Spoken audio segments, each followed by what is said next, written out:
होती है वो कितने भाग में बटा हुआ है? 7 भाग में। पहला इन्फेंट एज, अबोधावस्था, 0 से लेकर 3 साल तक। अब दूसरा है स्कूलिंग एज, 4 से 12 साल तक। तीसरा है टीनेजर, 13 से लेकर 19 तक। चौथा जो है सोल्जर एज है, 20 से लेकर 36 तक। और सातवां कितना हो गया, जजमेंट है, 37 से लेकर 49 तक। फिर है आपका ओल्ड एज, 50 से 60। और फिर लास्ट है सेकेंड चाइल्डहुड, 60 से 70। अब वन बाई वन देखो। पहला इन्फेंट एज में कहता है आपका न्यू बॉर्न बेबी होता है। कोई भी मनुष्य इस धरातल पे आता है तो पहले वो क्या होता है? नवजात शिशु होता है। अब इस नवजात शिशु के पास कोई टेंशन है नहीं, कोई टेंशन नहीं है। पैसे कमाने हैं, कितने उड़ाने हैं, कितना दुनिया जालिम है, ये कुछ पता नहीं है। इसको कोई टेंशन नहीं होता है। तो 0 से 3 साल में क्या उसको टेंशन है? सिर्फ दूध पीना है, वोमिटिंग करना है और जो भी क्रियाकलाप है वही करता है। यही है ना। इसको दुनिया से कोई लेना देना नहीं है। मन करेगा हंसेगा, मन करेगा रोएगा, मन करेगा दूध पिएगा, मन करेगा दूध नहीं पिएगा। यही है ना। तो मतलब पूरी फ्री फ्रॉम किससे होगा? टेंशन से पूरी तरह विमुक्त होता है। हिंदी में इसको बोलते हैं अबोधावस्था। अबोधावस्था का मतलब, बोध मतलब होता है ज्ञान, अबोध मतलब जिसको कोई ज्ञान नहीं है। ज्ञान नहीं है तो टेंशन नहीं है, ठीक है। अब एक पागल है, उसको ज्ञान ही नहीं है, क्या टेंशन है? दुनिया में पैसे कमाया जाता है, नहीं कमाया जाता है, कोई टेंशन है उसको? नहीं टेंशन है। अब सेकेंड आवर सोलिड एज, इसका जो उम्र है 4 से 12 साल तक, कितना? 4 से 12 ईयर्स तक है। अब इस बच्चे को प्री स्कूल में एडमिशन होगा, इसको टेंशन शुरू होगा यहाँ से।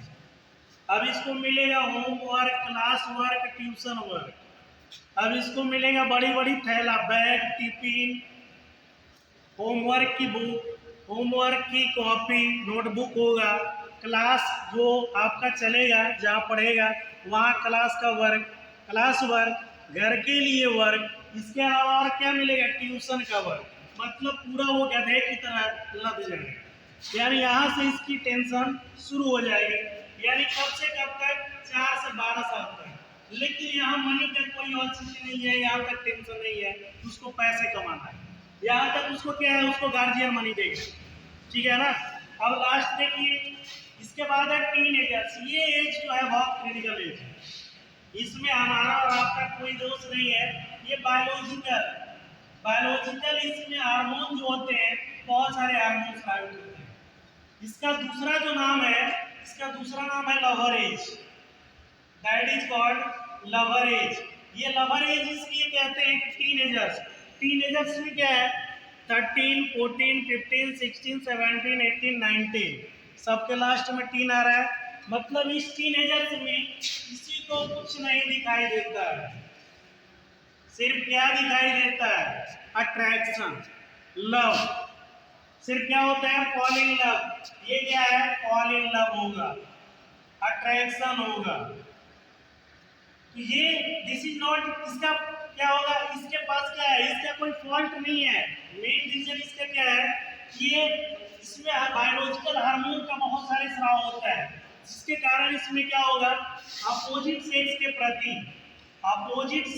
प्रति सिर्फ क्या होगा? अट्रैक्शन होगा। अपोजिट अगर लड़की है तो लड़का के प्रति, लड़का है तो लड़की के प्रति अट्रैक्शन होगा। और यही गलती हम लोग कर बैठते हैं। इसमें क्या होता है? हम अट्रैक्ट हो जाते हैं किसी की और, समझ बैठते हैं कि लव हो गया, बाद में पता चला अरे यार ब्रेकअप हो गया। ये क्या हो गया? ब्रेकअप भी हो गया। ब्रेकअप हो गया, उसके बाद क्या हो गया? चरस, अफीम, गांजा, कोकीन, हीरोइन, क्या क्या है वो लेना भी शुरू कर दिया। तू नहीं तो कोई नहीं। क्या है यार, लाइफ इतनी बुरी है। तुम नहीं तो कोई नहीं, तू मेरी नहीं तो किसी और की नहीं, ये चलता है। अब सोच लो, लेकिन इसका ये फॉल्ट नहीं है। ये कहता है अगर आप पढ़े लिखे हो तो इस एज का फॉल्ट है, एज का दोष है कि इस एज में हमारे शरीर के अंदर बहुत सारे जो होते हैं हार्मोन का स्राव होते हैं, जो सिर्फ अट्रैक्शन की ओर ले जाते हैं। दूसरा माइंड कुछ सोचेगा नहीं, सिर्फ सोचेगा किसके प्रति? लव के प्रति। और आपको भी वो चीज़ अच्छा लगेगा, किसी लड़की के पीछे भागना, साइकिल दौड़ाना, पार्क ले जाना, पार्टी करना, यही होता है ना। और सब लोग हम उसी में जाते हैं। कहता है एक सर्वे है, 70 से 80% लोग बर्बाद होते हैं इसी में। 70 से 80% लोग इसी में बर्बाद हो जाते हैं, क्योंकि उनके पास माइंड वो नहीं होता है जो आगे सोच पाए, सिर्फ इसी में उलझ के रह जाते हैं, इसमें उलझ के रह जाते हैं। इसलिए एज को कहता है दिस मोस्ट क्रिटिकल एज। अगर इस एज में अपने आप को संभाल लिया तो आगे की लाइफ आपकी गोल्डन हो जाएगी। आगे की लाइफ इसी एज में दोनों भी है।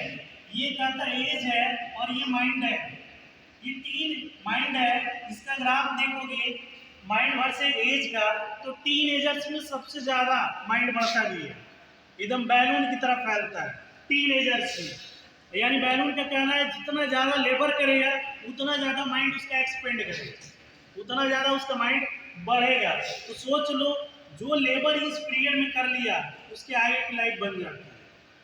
कोई कोई को देखते हो एक बार पढ़ लिया उसके दिमाग में वो प्रिंट हो गया, कैसे वो पॉसिबल है। और एक ही व्यक्ति 10 बार रट्टा मार रहा है चूरन काट, फिर भी वो चीज दिमाग में नहीं आ रहा है। रीजन क्या है, जिस पीरियड में उसको मतलब लेबर करना था उस पीरियड में उसने किया नहीं, दूसरे और उसका दिमाग गया। नेक्स्ट है सोल्जर एज। इस एज में जैसे ही लवर एज क्रॉस करोगे तो अगला है सोल्जर एज। सोल्जर एज में होता है टू अर्न मैक्सिमम मनी। आपके दिमाग में एक ही चीज होगा, ज्यादा से ज्यादा पैसे कमाना, अधिक से अधिक हम पैसे कैसे कमाएं, ये दिमाग में तरकीब आएगा, अलग अलग तरकीब आएगा। अगर आपका लवर एज या टीनेजर्स आपका कंप्लीट सही तरीके से हुआ है तो सोल्जर एज भी अच्छा होगा। इसमें क्या होगा, प्रिपरेशन जैसे ही करेंगे, आपका ये सोच लो 16 साल का पीरियड है, इसी में जितना सेविंग करना होगा, सब तरह की लायबिलिटीज आपके ऊपर आ जाती है। परिवार चलाना, गृहस्थ लाइफ में प्रवेश हो जाना, हो जाता है कि नहीं। गृहस्थ लाइफ में प्रवेश हो जाओगे तो सबकी मैरिज हो जाएगी, क्या हो जाएंगे, आगे का न्यू जनरेशन आ जाएगा, स्कूल चलाना, घर परिवार देखना, तरह तरह की लायबिलिटीज आ जाती है। उस समय तुम्हें गार्जियन से कोई पैसे नहीं मिलेंगे, सिर्फ आपको अपने दम पर पैसे कमाना होगा। तब याद आएगा, करे यार काश थोड़ी सी उस समय हम मेहनत किए होते, थोड़ा सा काश हम जो गलती कर गए मेहनत किए होते। तब ये सोच लो सोल्जर एज में ये जो भूत होता है, लव का भूत होता है, वो खत्म हो जाता है, क्योंकि आप मैच्योर हो जाते हो।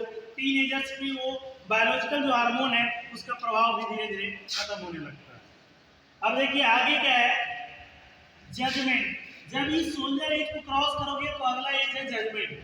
आप घर देहात में जाओगे, देहात में जाओगे जो इस एज में होंगे, देखोगे चबूतरा बना है, रेडियो लगा है, चौपाल चल रहा है, अब तो कम हुई है, तो क्या करेंगे, वो जज करेंगे उसके घर में झगड़ा क्यों हुआ, उसकी पुतो भाग गई, क्यों भाग गई यार, तो ये जज करेंगे, फैसले करेंगे।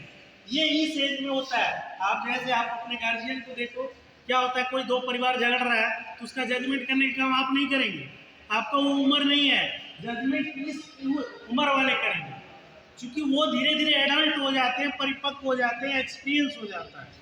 तो इस एज में क्या करेंगे, ये जजमेंट करना शुरू कर देते हैं। फिर अब आता है अगला स्टेज, आपका ओल्ड एज आता है, 50 से 60, आपकी शरीर लेंथ हो जाती है, एक्सपीरियंस मैक्सिमम भर भर की भर जाती है।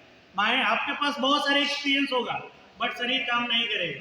घर में देखते होंगे जो बुजुर्ग होते हैं आपको सलाह देते हैं, लेकिन आपको वो बातें अच्छी नहीं लगती, बोलेंगे बेटा 12 बज रहा है, धूप में खेलने मत जाओ, तबीयत खराब है, बुढ़वा बक बक ऐसे ही करता है, अपने तो उम्र गुजार लिया, अब हमें समझा रहा है, ये होता है।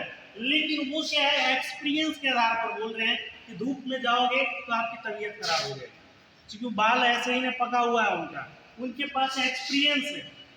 अब मान लो रात को 10 बजे 12 बजे लड़कियां पार्टी करने जाती है, आपके दादाजी बोले कहाँ जा रहे हो बेटा, पार्टी करने। अरे यार ये जमाने खराब है, मत जाओ, कुछ अनहोनी हो जाएगी, लेकिन फिर भी आप सुनेंगे नहीं। किस आधार पर वो बोलते हैं, अपने तजुर्बे के आधार पर। अब उनका शरीर काम नहीं कर रहा है कि आपके पीछे जाएंगे या आपको मना करेंगे स्ट्रिक्टली, तो वो होता है आपका ओल्ड एज। शरीर आपका लीन तीन हो जाएगा, आपके पास एक्सपीरियंस तो होगा लेकिन फिजिकल वर्क आज करने की क्षमता नहीं होगी। यानी सबको इस स्टेज में आना है, 50 से 60 साल की उम्र होगी आपकी, तो आपके पास तजुर्बा लबालब भरा होगा, एक्सपीरियंस, क्योंकि इतनी साल आपने गुजारा है, इस एज में ब्रेकअप हुआ है, लव हुआ है, सब आपको एक्सपीरियंस हो। इस एज में पैसे कमाए हैं, इस एज में जज किया है, तो आपके पास एक्सपीरियंस होगा, बट फिजिकल आपके पास वर्क नहीं होगा। नेक्स्ट है सेकेंड चाइल्डहुड। सेकेंड चाइल्डहुड यानी 60 से 70, फिर से दोबारा बचपना शुरू। अगर घर में देखते होंगे जो इस एज में होंगे, मान लो एक गिलास चाय पीता है वो बूढ़े, एक बूढ़ा एक गिलास चाय पीते होंगे दादाजी, तो अगर एक गिलास से थोड़ा सा कम हुआ, गिलास उठाकर फेंक देंगे, जिद करेंगे हमको पूरा एक गिलास चाहिए। मतलब वो क्या नेचर हो गया, जिद्दी नेचर आ जाएगा। फिर से बचपना, टॉयलेट बेड पे हो जाता है कि नहीं शुरू, सारा क्रियाकलाप बेड पे फिर से शुरू, बेडरूम बाथरूम होना शुरू हो जाएगा। मतलब बेडरूम बाथरूम बन जाएगा, बाथरूम बेडरूम बन जाएगा। मतलब ये है सेकंड चाइल्डहुड, यानी फिर से जो बचपना हमारा था वही साइकिल। सोच लो ये एक तरह से साइकिल है, वह इसी उम्र में हम लोग पूरा निर्वहन करते हैं। पूरा यही 7 स्टेजेज है जिसमें हम सभी को गुजरना पड़ता है। तो अगर इसमें टीनेजर्स में आपकी लाइफ बन गई, अभी ऑलमोस्ट सारे लोग टीनेजर्स में होंगे, कुछ लोग होंगे जो इसे क्रॉस कर लिए होंगे। अगर इस एज में अपने आप को संभाल लिया तो आगे की लाइफ आपको गोल्डन लाइफ बन जाएगी, क्योंकि यही लाइफ है स्कूल और सोल्जर को। देख लो एसएस के बीच कौन है टीन। अब देख लो एसएस क्या है, स्कूल लाइफ को सोल्जर से जोड़ने का काम कौन करता है, टीनेजर्स करता है। और ये टीनेजर्स जस्ट लाइक ब्रिज है, अगर ब्रिज आपकी टूट गए तो आगे की लाइफ पूरा वैनिश हो जाएगी, आगे की लाइफ क्या हो जाएगी, पूरी बेकार हो जाएगी। तो ये है आपका स्टेजेज ऑफ लाइफ, ठीक है। तो ये